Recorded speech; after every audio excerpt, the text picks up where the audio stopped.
ஓம் ஸ்ரீ குருப்யோ நமக சிவமணியம். ஸ்ரீ பகவானது வாய்மொழியில் ஆத்ம விசாரம். யாரோ ஒருவர் கேட்டார், கேள்வி, எனக்கு ஞானம் வேணும். பதில், யாருக்கு ஞானம் வேணும்?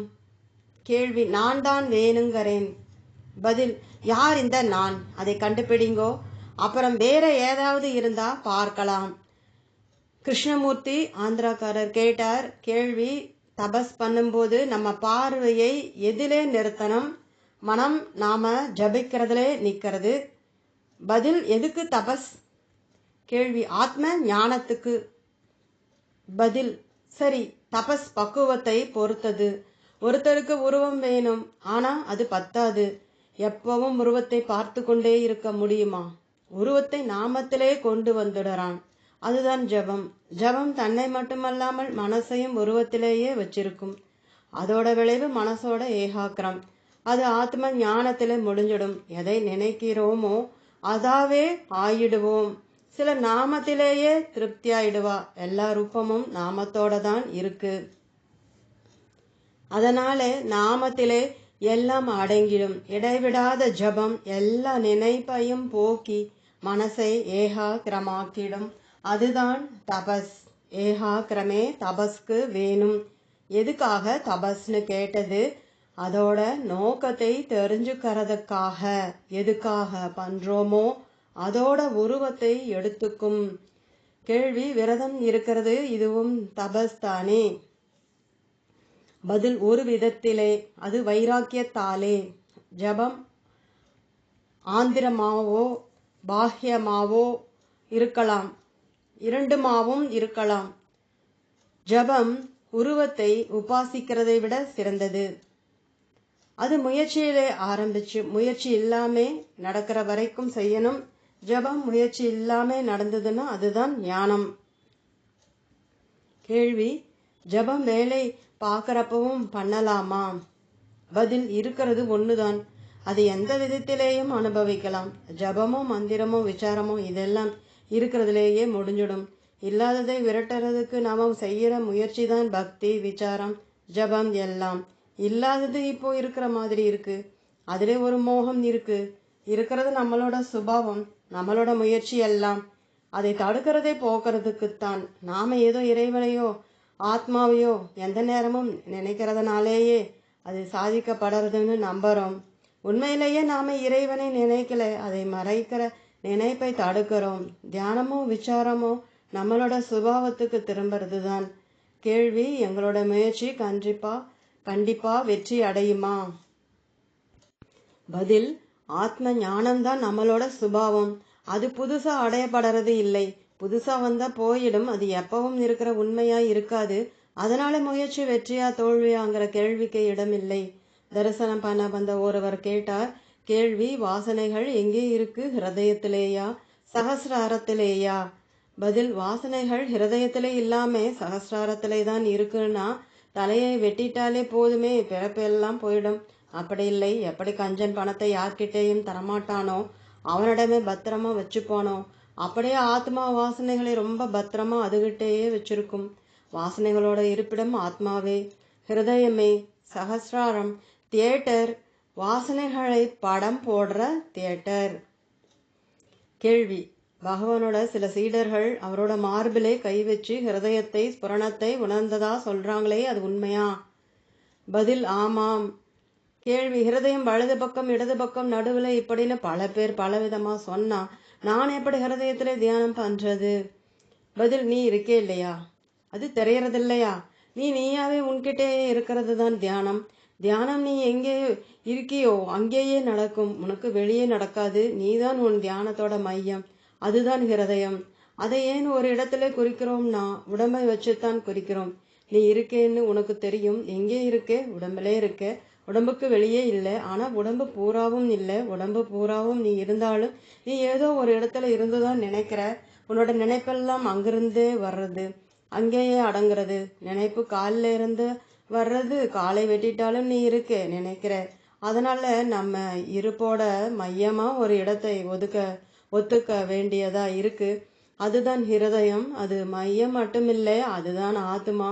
ஹிருதயத்துக்கு இன்னொரு பெயர் தான் ஆத்மா. சாஸ்திரங்கள் சந்தேகமில்லாமே 101 நாடிகளோட மூலம்தான் ஹிருதயம்னு சொல்றது. யோக வாசிஷ்டம் குண்டலினி 101 நாடிகள் கொண்டதுன்னு சொல்றது. ஹிருதயம் கற்பனை கிடையாது, தியானிக்கக்கூடிய ஸ்தானமும் கிடையாது, தியானத்தோட ஸ்தானம். ஆத்மா மாத்திரமா இருக்கு, அதுலேயே உடம்பு உலகம் எல்லாம் இருக்கு. அதுல இருந்து வெளியேன்னு எதுவும் இல்லை. எல்லா முயற்சியும் அங்கேயே தான் இருக்கு. ஹிருதயம்தான் ஆரம்பம், நடு, முடிவு எல்லாம். கேள்வி: வைராகியம் எவ்வளவுக்கு அவசியம்? பதில்: அகந்தையோடு கூடிய வைராகியம் பிரயோஜனம் இல்லை. அகந்தை இல்லாம என்ன இருந்தாலும் ஒன்றும் இல்லை. ஒருத்தர் ஸ்ரீ சக்கரத்தை பற்றி கேட்டார். பதில்: அது ரொம்ப ஆழ்ந்த அர்த்தம் பொருந்தியது. எஸ் கோஹன் கேட்டார். கேள்வி: ஆந்திரபாஹ்ய சமாதினா என்ன? பதில்: உலகத்தை பார்த்து கொண்டு இருக்கும்போதே உள்ளே மனசு சலனமில்லாம உண்மையிலே பதிஞ்சு இருந்தா அதுதான் பாஹ்ய சமாதி. அலையற்ற கடல் மாதிரி மனசு சும்மா இருக்கணும். உலகத்தை கவனிக்காமே உடல் உணர்வு இல்லைன்னா ஆந்திர சமாதி. கேள்வி: சகஜ சமாதி வர்றதுக்கு உடல் உணர்வு போகணுமா? பதில்: விசாரம் பண்ணுங்கோ. உடல் உணர்வுன்னா என்ன? ஒரு உடம்பு இருக்கணும், அதுல உணர்வு உடலளவா இருக்கணும், அதுதான் உடல் உணர்வு. இதெல்லாம் ஒரு உணர்வு மேலேதான் இருக்கு, அதுதான் சத்தியம். பாதிக்கப்படாதது, அதை பிடிச்சுக்கோங்கோ, அதுதான் சமாதி. அது உடல் உணர்வு இல்லாதப்போதான் இருக்கும். ஏன்னா உடல் உணர்வை தாண்டிதான் சமாதி இருக்கு. உடல் உணர்வு இருக்கிறப்ப மையம் இருக்கு, அது எப்பவும் இருக்கு. உடல் உணர்வு இருந்தா என்ன, இல்லைனா என்ன? இல்லைனா ஆந்திரம், இருந்தா பாஹ்யம். இது ரெண்டும் தெரிஞ்சா சகஜம். கேள்வி: மனம் ஒரு நிமிஷம் கூட சமாதியில இருக்க மாட்டேங்குது. பதில்: தோற்றம் மனம் கடக்கணும்னா நாம் ஆத்மாங்கிற திட நிச்சயம் வேணும். கேள்வி: என்ன செஞ்சாலும் கட்டை மாதிரி தண்ணியில மூழ்க மாட்டேங்குது. பதில்: மனசு வேலை பார்த்தா பார்த்துட்டு போகட்டும், ஆத்மாவிலே தான் மனசு இருக்கு. மனசு வேலை பார்க்கறப்போவும் ஆத்மாவை பிடிச்சுக்கோங்கோ. கேள்வி: ரொம்ப ஆழத்துக்கு போக முடியலை. பதில்: அப்படியெல்லாம் சொல்லக்கூடாது. இப்போ ஆத்மாவிலே இல்லாம எங்கே இருக்கீள்? எந்த ஆழத்துக்கு போகணும்? வேண்டியதெல்லாம் நீங்க ஆத்மாங்கிற திட நிச்சயம்தான். வேலைகள் அதை மறைக்கிறதுன்னு வேணா சொல்லுங்கோ. கேள்வி: ஆமா அப்படித்தான். பதில்: அப்போ திட நிச்சயம்தான் வேணும். கேள்வி: நான்கிறது கிருத்ருமம், போலி தான்னு புரியுது. என்னோட முயற்சி எல்லாம் இந்த போலி நானை வச்சு உண்மை நானே கண்டு அறிய முயற்சி பண்றேனா? பதில்: விவேக சூடாமணி ரொம்ப தெளிவா சொல்றது. விஞ்ஞானமய கோஷத்திலே இருக்கிற போலி நான் ஒரு தோற்றம். ஆனா அது மூலமாத்தான் நான்கிறதோட வாச்சியார்த்தத்தை தெரிஞ்சுக்க முடியும். தரிசனம் பண்ண வந்த ஒருவர் கேட்டார். கேள்வி: நாம ஜபம் பண்ணும்போது 1 மணி நேரத்துல அல்லது இன்னும் கொஞ்சம் கூடவோ தூக்க மாதிரியான ஒரு நிலையிலே விழுந்துடுறேன். விழிப்பு வந்த உடனே ஜபம் நின்றுடுச்சுன்னு தெரிஞ்சு தொடர்றேன். எனக்கு என்ன நடக்குது? பதில்: தூக்கம் மாதிரி. அதுதான் சரி. அதுதான் நம்மளோட சுபாவ ஸ்திதி. நீங்க உங்களை இப்போ அகந்தையோட சம்பந்தப்படுத்திக்கிறதாலே இந்த நிலை உங்களோட ஜபத்தை கெடுக்கிறதுன்னு நினைக்கிறேன். அது திரும்ப திரும்ப வரணும். அப்போதான் அதுதான் உங்களோட சுபாவம்னு தெரியும். அது வரைக்கும் ஜபம் பண்ணணும். அப்புறம் ஜபம் தேவையில்லைன்னு தெரியும். ஆனா ஜபம் தானாவே நடக்கும். உங்களுடைய சந்தேகம் தவறான சேர்க்கையாலேதான். ஜிவி சுப்பராமையா கேட்டார்.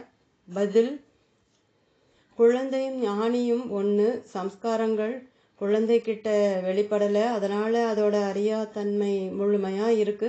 சம்ஸ்காரங்கள் போயிடுத்துன்னா வயசான ஆளும் குழந்தை ஆயிடுவான். கேள்வி: குழந்தைகள் ஆசிரமத்திலே வீட்டு சூழ்நிலையை கொண்டு வந்துடுறது. பதில்: குழந்தைகள் எப்பவுமே வீட்டிலே தான் இருக்கா. நாமளும் எப்பவும் வீட்டிலே தான் இருக்கோம். ஆனா வீட்டை விட்டு வெளியே இருக்கிறதா கனவிலே கற்பனை பண்ணிக்கிறோம். கேள்வி: கம்பராமாயணம் படிச்சு இருக்கீங்களா? பதில்: இல்லை, நான் எதையும் படிச்சது இல்லை. 14 வயசு வரைக்கும் தான் நமக்கு படிப்பு. அப்போவே எனக்கு படிக்க பிடிக்காது. ஆனா பகவத்கீதை ஸ்லோகம் எல்லாம் எப்படி சொல்றேன்னு எல்லோரும் ஆச்சரியப்படுவா. கேள்வி: ஞானம்தான். நான் கதையோ பாஷ்யங்களோ உபனிஷத்துகளோ படிச்சது இல்லை. யாராவது ஒரு ஸ்லோகம் சொன்னா அதோட அர்த்தம் சரதான்னு எனக்கு பட்டா என்னால திரும்ப சொல்ல முடியும், அவ்வளவுதான், வேற ஒன்றும் இல்லை. வேற குறிப்புகளும் அப்படித்தான், சுபாவமா வர்றதுதான். உண்மை அறிவுக்கும் வார்த்தைக்கும் அப்பாற்பட்டதுன்னு எனக்கு தெரியும். அப்போ ஏன் அதை படிக்கணும்? நோக்கம் உண்மையா உணரணும்னு வந்தாச்சு, அப்புறம் எதுக்கு படிக்கணும்? கேள்வி: பகவான் ஒருவேளை படிச்சிருந்தா இங்கே எங்களுக்கு பகவான் கிடைச்சிருக்க மாட்டார். பதில்: என்னோட பூர்வத்திலேயே எல்லாத்தையும் முடிச்சிருப்பேன், அதனாலே அதுல எனக்கு சம்ஸ்காரம் இல்லை. கடலூர் வக்கீல் கேட்டார். கேள்வி: சூரியன் அங்கு சுடர்வதில்லை, சந்திரன் இல்லை, நட்சத்திரங்களும் இல்லை, மின்னலும் இல்லை, அங்கு எப்படி நெருப்பு பிரகாசிக்கும்? இந்த எல்லா ஒளிகளும் ஒளிர்வது அவனுடைய ஒளியினாலே. அவன் ஒளியாலே எல்லாம் சுடர்கிறது. இந்த ஸ்லோகத்திலே அவனுடைய ஒளியாலே என்ன அர்த்தம்? பதில்: எல்லாம் அவனாலே ஒளிர்றதா? இல்லை, அவனோட ஒளியாலே ஒளிர்றதா? அவன் மட்டும்தான் இருக்கான், அவனும் அவன் ஒளியும் ஒண்ணுதான். இங்கு யாரும் எதையும் பார்ப்பதில்லை. அப்படின்னா என்ன அர்த்தம்? பார்க்கப்படுறவனும் பார்க்கப்படுறதும் அவன்தான்னு அர்த்தம். சூரிய சந்திரர்கள் ஒளிர்வது எப்படி? அவளா உன்கிட்ட நாங்க ஒளிர்றோம்னு சொன்னா, இல்ல வேற ஏதோ தனியா இருந்து சொல்றதா? கேள்வி: நான் தான் சொல்றேன். பதில்: அப்போ சூரிய சந்திரர்கள் ஒளிர்வது உன்னாலேயே. அறிவு வேணும் சூரிய சந்திரரை பார்க்கறதுக்கு, அந்த அறிவுதான் நீ. அப்போ நீயும் உன் அறிவும் ஒண்ணுதான், அவனும் அவன் ஒளியும் மாதிரி. கேள்வி: அந்த ஒளி சூரிய வெளிச்சம் மாதிரியா? பதில்: இல்லை, சூரிய வெளிச்சம் ஜடம், நீதான் அதை அறியறே. சூரிய ஒளி பொருட்களை பார்க்க பயன்படுறது, இருட்டை போக்குறது. ஆனா அறிவுதான் இருட்டையும் வெளிச்சத்தையும் அறிகிற ஒளி. இருள் சூரிய ஒளி முன்னாடி இருக்காது, ஒளி முன்னாடி இருள் இருக்கும். இந்த அறிவுதான் அறிவு அறியாமைக்கு ஆதாரம். கேள்வி: கடவுள்தான் எல்லாம் செய்யறாருனா நாம ஏன் துன்பப்படணும்? கடவுள் தோன்றுறார், அவன் செய்கிறான், அவன் ஒரு கருவிதானே, அவனை ஏன் தண்டிக்கணும்? பதில்: நான் செஞ்சேன்னு எவன் நினைக்கிறானோ அவனே துன்பப்படுறான். இதை துன்பத்திலே தானே சொல்றேன், சந்தோஷத்திலே சொல்ல மாட்டேங்கிறேலே. இன்பத்திலேயும் இந்த நினைப்பு இருந்தா துன்பம் வராது. கேள்வி: துன்பம் எப்போ ஒழியும்? பதில்: தனித்தன்மை போற வரைக்கும் துன்பம் போகாது. நல்லதும் கெட்டதும் கடவுள் செயல்னா அதுல வர துன்பமும் இன்பமும் கடவுளுக்குத்தான். அதையே நம்ம மேல ஏத்திக்கணும். ஒரு இளைஞர் கேட்டார். கேள்வி: மனோபலம், வில் பவர் எப்படி பெறுவது? நீ மனோபலம்னு நினைக்கிறது எல்லாத்திலேயும் வெற்றி அடைகிறது தானே. மனோபலம்னா வெற்றி தோல்வியை சமமா பார்க்கறது, வெற்றி மட்டுமே அடைகிறது இல்லை. ஏன் எப்பவுமே ஜெயிக்கணும்? அது அகந்தையைத்தான் வளர்க்கும், ஆத்மீகம் தடைப்படும். தோல்வி நல்லது, கண்ணை திறக்கும், தன்னை மீறிய சக்தி இருக்குன்னு தெரியும், சரணடைய தயார் பண்ணும். சமசித்தம்தான் எப்பவும் வேணும். மேலும் வெற்றி தோல்வி பிராப்தப்படி ஒருத்தன் நல்லதே செய்யறான், ஆனால் தோத்துடுறான். இன்னொருத்தன் அநியாயக்காரன், அவன் ஜெயிக்கிறான். அதுக்கு அர்த்தம் அவர் மனோபலம் பெறல, இவர் மனோபலம் பெற்றுட்டாருன்னு இல்லை. மெத்த படித்தவர் ஒருவர் கேட்டார். கேள்வி: புருஷ பிரகிருத்தினா என்ன? பதில்: பரத்தை இரண்டா பிரிச்சுக்கிறா. புருஷன் பிரகிருத்தின்னு ஏன் பிரிக்கிறாள்னா, சிஷ்யனிடம் துவைத பாவம் இருக்கிறதுனாலே. அதே கீதை புருஷோத்தமன் புருஷ பிரகிருதியை கடந்து இருக்கான்னு சொல்றதே. கேள்வி: பரநாடி சுழுமுனை நாடி ஹிருதயம்னா என்ன? பதில்: சுழுமுனை பரநாடியிலே அடங்கிடும், ஹிருதயம்னா சம்வித். கேள்வி: அநாகதம்னா என்ன? பதில்: ஒரு சக்கரம், ஆனா சம்வித் இல்லை. தாஸ் அலகாபாத் யூனிவர்சிட்டி கேட்டார். கேள்வி: உணவுக்கும் ஆத்மீக முன்னேற்றத்துக்கும் சம்பந்தம் உண்டா? பதில்: ஆமாம். சாத்வீக உணவு சத்துவ குணத்தை வளர்க்கும், ஆத்மீக முன்னேற்றம் ஏற்படும். கேள்வி: கிரகஸ்தருக்கு எது சிறந்தது? பதில்: தியானமோ பக்தியோ? கேள்வி: பைபிள் கடவுள் பெயரை வீணா உச்சரிக்காதேங்குது, ஹிந்து சாஸ்திரங்கள் எல்லா நேரமும் நாமத்தை சொல்லுங்கங்குது, எப்படி எடுத்துக்கிறது? பதில்: உணர்ச்சி இல்லாமே ஜபம் பயிற்சியா இருக்கக்கூடாது. நாமத்தை ஜபிச்சா சரண் அடையணும். சரண் அடைஞ்சா அப்புறம் நாமம் நம்ம கூடவே இருக்கும். கேள்வி ஆத்மீகத்துல பெரிய நிலை அடைஞ்சு இருக்காங்கன்னு தெரிஞ்சுக்கிறதுக்கு அடிப்படை சோதனைகள் என்ன? ஏன் கேட்குறேன்னா, சில பைத்திய மாதிரி இருக்காங்க. பதில், ஞானியை ஞானியே அறிவான். ஞானியா இருந்தா தான் இன்னொரு ஞானியை தெரியும். இருந்தாலும் ஞானியிடம் நமக்கு ஏற்படுற மன அமைதியாலேயும் அவன்கிட்ட ஏற்படுற மரியாதையாலும் தெரிஞ்சுக்கலாம். அவனோட வார்த்தைகளோ செயல்களோ தோற்றமோ அடையாளம் இல்லை. இதெல்லாம் புரிஞ்சுக்க முடியாது. கேள்வி, நமக்கு இங்கே சுதந்திரம் இருக்கா? இல்லை. எல்லாம் முன்கூட்டியே முடிவு பண்ணிட்டாங்களா? பதில், தனித்தன்மைக்குத்தான் சுதந்திரம். அது த இருக்கிற வரைக்கும் தான் இதுவும் சு இருக்கும். எல்லா சாஸ்திரங்களும் சுதந்திரத்தை அடிப்படையாக கொண்டதே. அதனாலே தான் சுதந்திரத்தை சரியான வழியிலே செலுத்த சொல்றா. விதியோ மதியோ யாருக்குன்னு பாருங்கோ, அதிலேயே நில்லுங்கோ, அதை கடந்துடலாம். அதுதான் இதை பேசுறதுக்கான பிரயோஜனம். கேள்வி, புத்தி, உணர்ச்சிகள் இதெல்லாம் உடம்பு மாதிரி பிறக்கிறப்பவே சேர்ந்தே வருதா? இறந்த பின்னாடி என்ன ஆகும்? பதில், இறந்ததுக்கு அப்புறம் என்ன ஆகும்னு தெரிஞ்சுக்கிறதுக்கு முன்னாடி தூக்கத்துல என்ன ஆறுதுன்னு பாருங்கோ. 2 விழிப்புக்கு இடையிலே தூக்கம், 2 பிறப்புக்கு இடையிலே மரணம். கேள்வி, அந்த இடைவெளியில என்ன ஆகுது? புத்தி இருக்குமா? பதில், ஆமாம் இருக்கு. தூங்கும் போது புத்தி ஆத்மாவிலே ஒடுங்கி இருக்கு. முழிச்ச உடனே வந்துடுறது. அதேதான் மரணத்துக்கும். பிறப்பு உடல் உணர்வையே குறிக்கும், வேற ஒண்ணும் இல்லை. நீங்க உடம்புன்னா அது உங்களை எப்பவும் பிடிச்சுக்கும். நீங்க உடம்பு இல்லைன்னா அது உங்களை பாதிக்காது.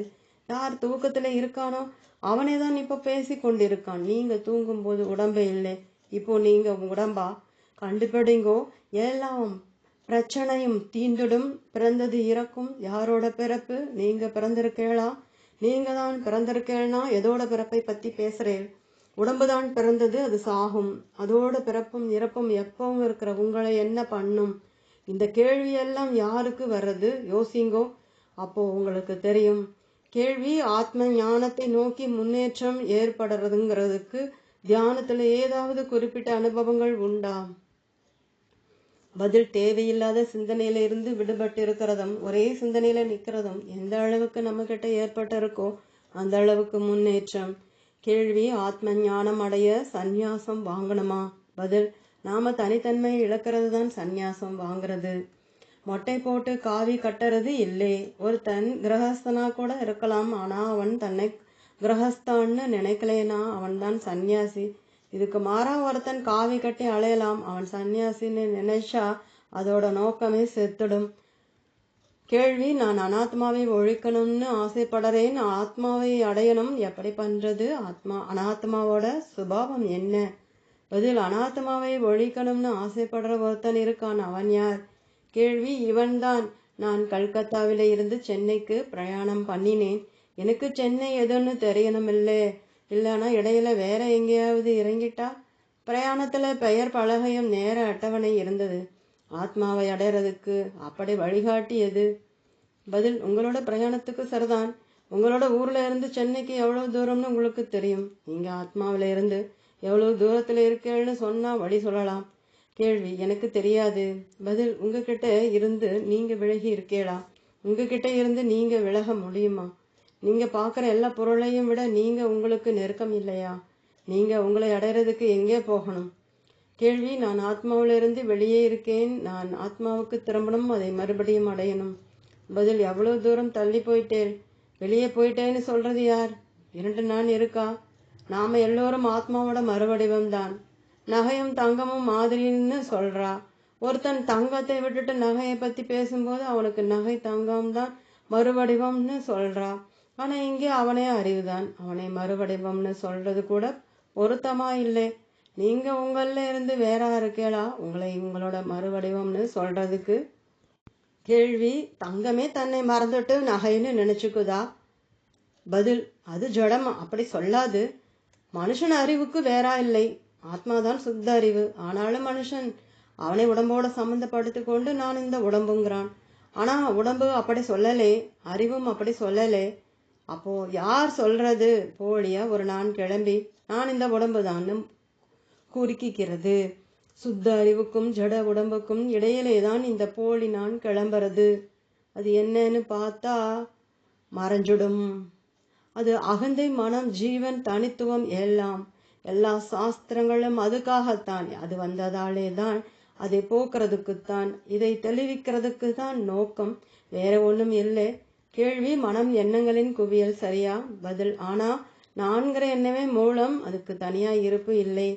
கேள்வி: எண்ணங்கள் மனதோட தோற்றம் தானே? பதில்: மனம்னா நான்கிற எண்ணம்னு எடுத்துக்கொண்டாலே, அகந்தைன்னு எடுத்துக்கொண்டாலே சரி. ஒரு பெண்மணி பெங்களூர் கேட்டார் கேள்வி: உலகம் இவ்வளவு பேதங்களோடு இருக்கே, இதெல்லாம் ஒண்ணுதான்னு எப்படி தெரிஞ்சுக்கிறது? பதில்: பேதம் கர்த்தத்தாலேயே வர்றது. வேறா அழிச்சா மரமும் அழிஞ்சிடும். கர்த்தத்துவம் போச்சுன்னா பேதம் போயிடும். கர்த்தத்துவம் போகணும்னா யார் செய்யறதுன்னு பார்க்கணும், உள்ள விசாரிங்கோ. கர்த்தத்துவம் போயிடும், விசாரம்தான் வழி. மராத்தி கணவான் கேட்டார் கேள்வி: ஆத்ம ஞானத்தை பத்தி நிறைய படிச்சுட்டேன், ஜபம் பூஜை எல்லாம் பண்றேன், எதுவும் திருப்தியா இல்லை, எனக்கு வழிகாட்ட முடியுமா? பதில்: எதை அடைய தேடுறேன்? எல்லோரும் சுகத்தையே தேடுறோம். சுகம் எல்லோருக்கும் தூக்கத்துல இருக்கு. அதை இப்போ விழிப்புல திரும்ப கொண்டு வரணும், அவ்வளவுதான். கேள்வி: எனக்கு புரியலை, அது எப்படி செய்யறது? பதில்: ஆத்ம விசாரம்தான் வழி. கேள்வி: பிடிபட மாட்டேங்குது, ரொம்ப கஷ்டமா இருக்கு, விசாரத்துக்கு தகுதி இல்லைன்னு எனக்கு தெரியுது, என்ன செய்யலாம்? பதில்: வழிகாட்டலாம், அதை ஏத்துக்கிறதா அவாவா இஷ்டம். ஆந்திராவிலிருந்து தரிசிக்க வந்தவர் கேட்டார் கேள்வி: தூக்கம்னா என்ன? பதில்: ஏன் தினமும் அனுபவம் தானே? கேள்வி: சரியா, அது என்னன்னு தெரியணும், அப்பத்தான் சமாதிக்கும் அதுக்கும் வித்தியாசம் தெரியும். பதில்: முழிச்சு இருக்கும்போது எப்படி தூக்கத்தை பத்தி தெரியும்? இதுக்கு பதில்: போய் தூங்குங்கோ, அங்க தெரியும். கேள்வி: அப்படி தெரிஞ்சுக்க முடியாது. பதில்: தூக்கத்திலே தான் இந்த கேள்வி கேட்கணும். கேள்வி: அங்கே கேள்வி கேட்க முடியாது. பதில்: அப்போ அதுதான் தூக்கம். கேள்வி: ஞானிகள் மற்றவங்க மாதிரியே தான் சாப்பிட்றாங்க, வேற வேலை எல்லாம் பார்க்குறாங்க, மற்றவங்களை மாதிரியே தான் கனவு, தூக்கம் எல்லாமுமா? பதில்: ஏன்? அடுத்த சமாச்சாரம், நமக்கு அதனால என்ன கிடைக்க போறது? நீங்க யாருன்னு தெரிஞ்சுக்கோங்க. நீங்க யாருன்னு நினைக்கிறேன்? இந்த உடம்பு தானே? கேள்வி: ஆமா. பதில்: அப்படித்தான் ஞானியையும் உடம்புன்னு நினைக்கிறேன். ஞானி கனவு வர்றதா தூக்கம் வர்றதான்னு கேட்கறது இல்லை, அவனுக்கு எந்த சந்தேகமும் இல்லை. சந்தேகம் எல்லாம் உங்களுக்குத்தான். ஞானி உடம்பு இல்லை, அவன் எல்லோரோட ஆத்மாவும். கனவு நனவு தூக்கம் எல்லாம் அஞ்ஞானிகளோட நிலை. ஆத்மா இது எல்லாத்திலேயும் விடுபட்டு இருக்கு. கேள்வி: ஸ்தித பிரக்னனோட நிலைமையை தெரிஞ்சுக்கத்தான் கேட்கிறேன். பதில்: சாஸ்திரங்கள் ஞானிக்கு இல்லை, ஞானிகளுக்கு எந்த சந்தேகமும் தீர்க்கிறதுக்கு இல்லை. குதிரெல்லாம் அஞ்ஞானிக்குத்தான், சாஸ்திரமும் அவனுக்குத்தான். கேள்வி: தூக்கம் அறியாமை, அதை போய் சமாதின்னு எப்படி சொல்லலாம்? பதில்: ஞானம் அறிவு அறியாமை கடந்தது, அங்கே எந்த கேள்வியும் இல்லை, அது ஆத்மாவே தான். ஆக்ஸ்போர்ட் யூனிவர்சிட்டி சமஸ்கிருத பேராசிரியர் தாமஸ் கேட்டார் கேள்வி: பகவான் தீட்சை கொடுக்கறது உண்டா? பதில்: மௌனமே சிறந்த தீட்சை, பலிதத்திலேயும் அதுவே சிறந்தது. தட்சிணாமூர்த்தி அதையே தான் செஞ்சார். மற்ற தீட்சைகள் இரண்டாம் தரம்தான். இங்கே குருவும் இல்லை, சிஷ்யனும் இல்லை. அஞ்ஞானி தன்னை உடம்பா நினைக்கிறதாலே இன்னொரு உடம்பை குருங்கிறான். குரு தன்னை உடம்பா கருதுறாரா? அவர் உடம்பை கடந்தவர், அவருக்கு எந்த பேதமும் இல்லை. அஞ்ஞானியாலே இதை புரிஞ்சுக்க முடியாது. உபாசனையோ தியானமோ மனம் இருக்கிற வரைக்கும் தான் பண்ண முடியும், மனமற்ற நிலையிலே பண்ண முடியாது. சும்மா இருக்கிறதுக்கு முந்திய நிலையே அது. யாரோ ஒருவர் கேட்டார் கேள்வி: சைவ சித்தாந்தம் பசுபதி பாசம் அனாதிங்குதே, அது வேதாந்தத்துக்கு பொருந்த மாட்டேங்குதே. பதில்: மூணும் மனம் இருக்கிற வரைக்கும் உண்மை, மனம் வந்த பிறகுதான் இறைவன். இறைவன் ஆத்மாவில இருந்து வேற இல்லை. ஆத்மாவே கடவுள், ஆத்மாவே குரு. கேள்வி: ஏன் பிரம்மத்தை சச்சித் ஆனந்தம்னு சொல்றோம், கடவுள்னு சொல்ல மாட்டேங்கிறோம்? பதில்: சத்தனா சத் அசத் கடந்தது, சித்துனா சித் அசித் கடந்தது, ஆனந்தம்னா ஆனந்தம் அனானந்தம் கடந்தது. அப்போ அது என்ன? சத்தும் இல்லை அசத்தும் இல்லைன்னா அதை சத்துன்னு தான் சொல்லணும். ஞானத்தை எடுத்துக்கோங்கோ, அது ஞான அஞ்ஞானம் கடந்தது. ஆனா அது அஞ்ஞானம் இல்லைங்கிறதாலே அதை ஞானம்ங்கிறோம். அப்படித்தான் சத் சித் ஆனந்தம். கேள்வி: உபாசனை தியானம் மனசு இருக்கிற வரைக்கும் தானா?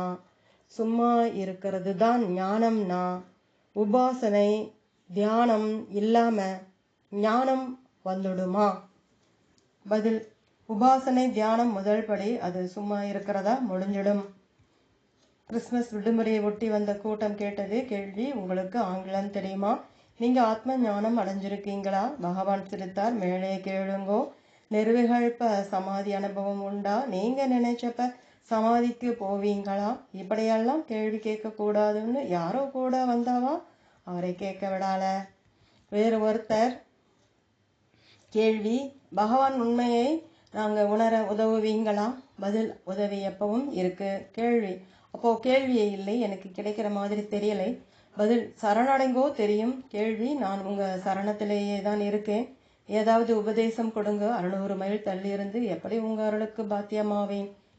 பதில்: சத்குரு உள்ளேயே இருக்கார். கேள்வி: சத்குருவே என்னை வழிநடத்தி அதை உணர வைக்கணும். பதில்: சத்குரு உள்ளே தான் இருக்கார். கேள்வி: எனக்கு கண்ணுக்கு தெரிகிற குருதான் வேணும். பதில்: கண்ணுக்கு தெரிகிற குருதான் உள்ளே இருக்குன்னு சொல்றார். கேள்வி: குருவோட அருளுக்கே என்னை விட்டுடவா? பதில்: ஆமாம், உபதேசமெல்லாம் சரணடைகிற வரைக்கும் தான். கேள்வி: தியானம் குறிப்பிட்ட காலத்துல தான் பண்ணணுமா? பதில்: தியானம் மனோபலத்தை பொறுத்தது. எப்பவும் பண்ணணும், வேலை பார்க்கும் போதும் பண்ணணும். குறிப்பிட்ட காலம் எல்லாம் ஆரம்ப சாதகர்களுக்குத்தான். கேள்வி: குரு என் தலையில கை வச்சு உதவுவேன்னு சத்தியம் பண்ணுவாரா? எனக்கு ஆறுதலா இருக்கும். பதில்: ஏன், ஒரு பாண்டு பேப்பர் வாங்கி கொண்டு வந்து எழுதி கேளுங்கோ. எதுவும் நடக்கலைன்னா கேஸ் போடுவே போல் இருக்கே. சிரிக்கிறார். கேள்வி: உங்க பக்கத்துல வரலாமா? பதில்: இந்த கேள்வி எல்லாம் வரலாமா? சரணடைஞ்சுட்டேன்னு சொன்னா குருவோட பாதம் எப்பவும் நம்மளோட தலைமையிலதான். கேள்வி: நிறைய முயற்சிக்கு பிறகுதான் முழுமையான சரணடைய முடியுமா? பதில்: ஆமாம், நாள்பட முழுமையாகும். கேள்வி: குருவோட உபதேசம் அவசியமா? பதில்: ஏதாவது புதுசா படிக்கணும்னா தான் குருவும் உபதேசமும் அவசியம். இங்கே எல்லாம் மறக்கிறது தான். கேள்வி: ஆனாலும் குரு அவசியம் தானே? பதில்: நீங்க எதை தேடுறீங்களோ அது ஏற்கனவே இருக்கு, அதனாலே குரு அவசியம் இல்லை. கேள்வி: உண்மையை உணர்ந்தவனாலே தேடுறவங்களுக்கு ஏதாவது பிரயோஜனம் உண்டா? பதில்: உண்டு, நாம இன்னும் அடையலைங்கிற மயக்கத்தை போக்குவான். கேள்வி: அப்போ எப்படின்னு சொல்லுங்கோ. பதில்: இது மயக்கத்திலே இருக்கிறவனை தெளிவிக்கிற வழி. கேள்வி: அப்போ என்னை தெளிவிங்க, நான் என்ன செய்யணும்? பதில்: நீங்க இப்போ எங்கே இருக்கீள், எங்கே போகணும்? கேள்வி: என்னை தெரியும், ஆனா நான் யாருன்னு தெரியாது. பதில்: 2 நான் இருக்கா? கேள்வி: என் கேள்வியையே திருப்பி போட்டுறீங்க. பதில்: யார் இதை சொல்றது? இருக்கிறவன் சொல்றானா, யாருன்னு என்னை தெரியலேங்கிறவன் சொல்றானா? கேள்வி: நான் தான். எப்படின்னு தெரியலே. பதில்: நான்கிறது எப்பவும் இருக்கே. கேள்வி: நான்கிறது மரணத்திலே ஏதாவது மாறுமா? பதில்: யார் மாறுவதை பார்க்கறது? கேள்வி: நீங்க பேசுறது ஞான யோகம். பதில்: ஆமா. கேள்வி: சரணடைகிறது பக்தி யோகம். பதில்: 2ம் ஒண்ணுதான். கேள்வி: அப்போ இப்படித்தான் முடிவுக்கு வர வேண்டியது இருக்கு. நான்கிறது தான் இங்க இருக்கு, நான் அறிவு நான்கிறது இல்லாம எதுவும் இல்லை. பதில்: இந்த முடிவுக்கு விசாரிச்சும் வரலாம், இல்ல சரின்னு கேட்டுக்கொண்டாலும் போறோம். சிலோன்ல இருந்து வந்த ஒருவர் கேட்டார். கேள்வி: நீங்க இறைவனை பார்த்துருக்கீங்களா? எந்த உருவத்துல? பதில்: கடவுளை பார்க்க யாரு இருக்க போறா? இந்த கேள்வியை இப்படி கேட்டா நல்லா இருக்கும். நான் என்னை பார்த்திருக்கேனா? நமக்கு நம்மளை தெரியுமா? கேள்வி: நான் என்னை பார்த்திருக்கேன், எனக்கு என்னை தெரியும். பதில்: உங்களுக்கு உங்களை எப்போ தெரியும்? கேள்வி: உடம்பா தெரியும். நான்கிறது உடம்பை விட வேறான்னு பகவானே சொல்லணும். எப்படி ஆத்மாவை உடம்புல இருந்து பிரிச்சு அறியறது? பதில்: ஏன் பிரிச்சு அறியணும்? உடம்பு அது பாட்டுக்கு இருக்கட்டுமே. கேள்வி: எல்லோரும் கடவுளை உணர்ந்து கொண்டேதான் இருக்காங்களா? பதில்: ஆமாம். கேள்வி: அப்போ ஞானம்னா என்ன? பதில்: நாம ஞானம் அடையலைங்கிற தப்பான எண்ணம் போறதுதான். கேள்வி: எனக்கு புரியல. பகவான் மௌனமா இருந்தார். தொடரும். ஓம்.